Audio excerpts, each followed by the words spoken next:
এসো কোরআনের আমিনা, এসো শান্তির মোহনা।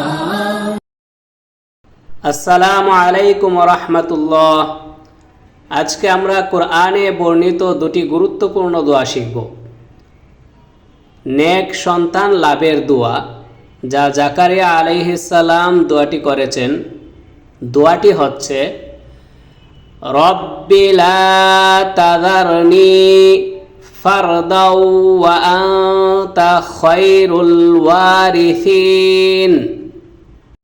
অর্থ, হে আমার প্রভু, আপনি আমাকে একা অর্থাৎ সন্তানহীন ছেড়ে দিবেন না, আর আপনি উত্তম ওয়ারিস।